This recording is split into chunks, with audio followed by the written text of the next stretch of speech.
ஒரு முதிய தாயார் எளிய சேலையில் திருப்பரங்குன்றம் மலையடிக் கோயில் படிக்கட்டுகளில் ஏற போராடுகிறார். அவர் களைப்புடன் நெற்றி வியர்வையால் ஒளிர ஒரு கைப்பிடியை பற்றி பிடித்துக்கொண்டு மெதுவாக நகர்கிறார். அவரது கண்களில் பக்தி ஒளிர இரு கரங்களையும் இணைத்து முருகனை வேண்டுகிறார். பின்னணியில் கோயிலின் நீண்ட படிக்கட்டுகள் அவருக்கான சவாலைக் காட்டுகிறது. திடீரென முருகன் தெய்வீக வடிவத்தில் அவளுக்கு முன்னால் தோன்றுகிறார்.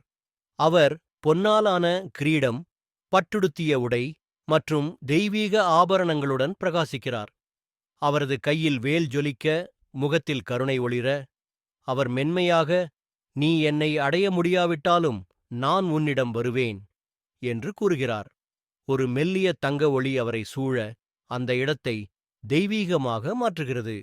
அந்த முதிய தாயார் கண்ணீர் மல்கத் தரையில் அமர்ந்து இருகரங்களையும் இணைத்து மகிழ்ச்சியுடன் முருகனை வழிபடுகிறார்.